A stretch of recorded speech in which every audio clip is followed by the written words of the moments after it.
bagaikan perak yang teruji, 7 kali dimurnikan dalam dapur peleburan tanah.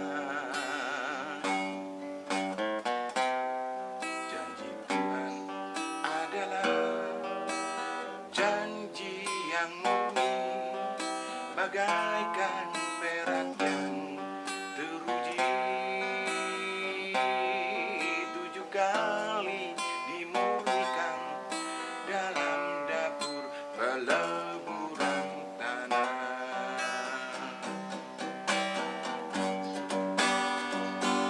Engkau Tuhan yang akan menepatinya, Engkau akan menjaga kami senantiasa. Amin.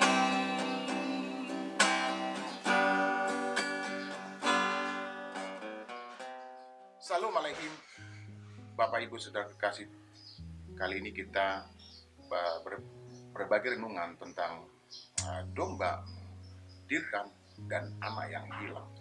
Teksnya dari kitab Roma, pasalnya yang ke-15 ayat yang pertama sampai dengan 32. Nah, dalam narasinya di sana dikatakan bahwa domba yang hilang itu dicari oleh pemiliknya. Pun juga dirham yang hilang dicari sampai ketemu oleh pemiliknya. Nah, tetapi anak yang hilang tidak dicari oleh ayahnya atau kakaknya, tetapi kembali sendiri. Nah, tentang hal ini ada dua masalah, ya. Yang pertama adalah tentang kesengajaan, ya. Kemudian di situ lawannya kealpaan. Yang kedua adalah tentang adanya konflik. Yang pertama, kesengajaan. Anak yang hilang dengan sengaja dia pergi karena dia punya keinginan untuk mengetahui dunia luar, ya. Itu kesengajaan. Sedangkan alpa atau tidak sengaja atau lalai atau katakan tersesat seperti domba itu dan juga dirham, ya. Bagaimana kalau misalnya orang yang alpa tentu dapat dimaafkan. Nah, dalam hal ini yang mau kita bahas adalah kemudian hal kedua, yaitu tentang konflik. Nah, tadi dikatakan bahwa domba itu dicari, demikian juga dirham yang hilang dicari oleh pemiliknya. Nah, di situ tidak ada konflik dalam narasinya, Bapak Ibu, tidak ada konflik. Tetapi kalau kita lanjut pembacaannya dalam kitab Roma pasal 15 ini, bahwa anak ini dengan sengaja pergi dari rumah. Ada konflik yang diciptakannya. Konflik yaitu dengan ayahnya sendiri. Konflik dengan ayahnya, di mana si anak meminta warisan. Nah, sebagaimana kita ketahui, warisan tentu akan diberikan kepada ahli waris kalau si pewaris sudah meninggal dunia atau sudah berpulang, ya. Nah, sedangkan si anak ini ayahnya masih hidup, ya. Ayahnya masih hidup sebagai pewaris, ya. Anak yang mewariskan gitu maksudnya. Nah, itu konflik yang pertama, konflik dengan ayahnya. Nah, konflik dengan ayahnya itulah yang diciptakan oleh atau dengan sengaja diciptakan oleh si anak. Yang kedua, konflik dengan dirinya. Konflik dengan dirinya yaitu di mana si anak ingin mengetahui dunia luar atau kota lain. Nah, dalam pikirannya di sana ada hal-hal lebih menarik dapat saya nikmati gitu. Itu artinya menikmati secara dunia, gitu ya. Nah, yang ketiga, konflik yang kemudian setelah dia kembali ke rumah ayahnya karena gagal total dalam usahanya atau menyesal karena menikmati hal-hal yang dia kira lebih bagus di tempat lain daripada di rumah ayahnya, adalah konflik dengan abangnya. Nah, ketika si anak kembali ke rumah bapaknya, ayahnya gitu, ayahnya menyambut dengan sukacita. Ya, adakanlah pesta begitu dengan memotong lembu, ya.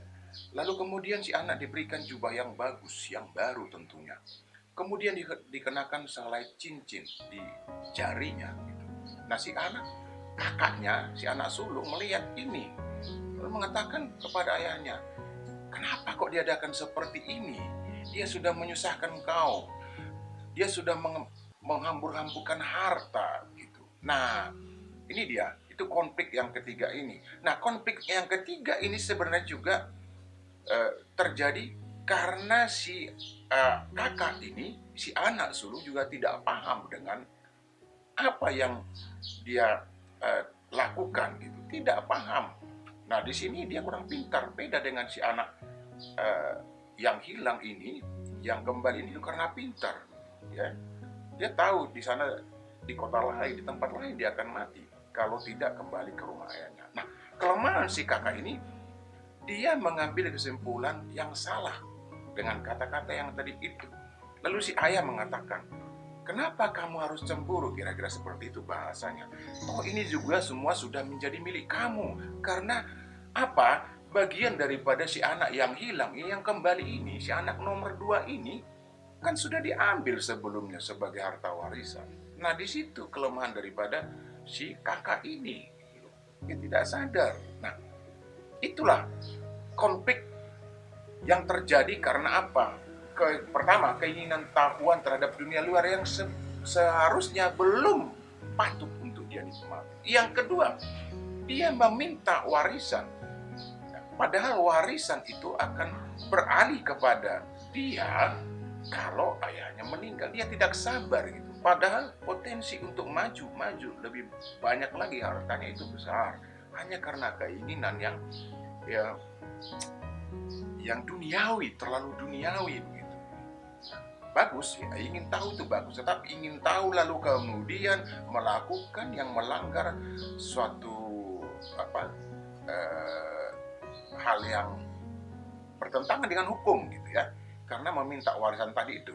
Nah, itu jelas hal yang sangat fatal buat dia. Nah, untunglah si anak yang hilang ini memang mempunyai tingkat pengetahuan yang tinggi. Kenapa? Dia segera sadar, dia segera mengetahui bahwa dia tidak sanggup bersaing dengan orang-orang yang ada di kota itu. Karena kemudian juga dia mempoya-poyakan, menghambur-hamburkan uang itu untuk hal yang tidak perlu. Nah, hanya karena memuaskan keinginan tahuan. Jadi kemudian dia harus kembali. Dia katakan, saya harus kembali karena saya tidak mungkin bisa hidup lagi di sini. Untuk menjadi suruhan atau pegawai atau karyawan daripada ayahku pun saya siap. Gitu. Jadi dia siap dengan risiko. Itu menandakan dia orang yang pintar sebenarnya. Melakukan tapi kemudian bertanggung jawab. Gitu ya. Meskipun sudah menciptakan konflik. Nah, Bapak Ibu, ada 3 hal yang kesimpulan daripada renungan singkat ini. Yang pertama, dalam hidup ini memang akan selalu ada konflik dengan diri kita sendiri, konflik dengan orang lain, ya. Tetapi cara kita menyelesaikan konflik itu, mengatasi konflik itu, menunjukkan apakah kita bijaksana, atau tidak. Itu yang pertama. Yang kedua, jika berkonflik dengan orang lain, kita harus punya persiapan. Artinya kita punya bekal untuk mampukah tidak kita berkonflik gitu.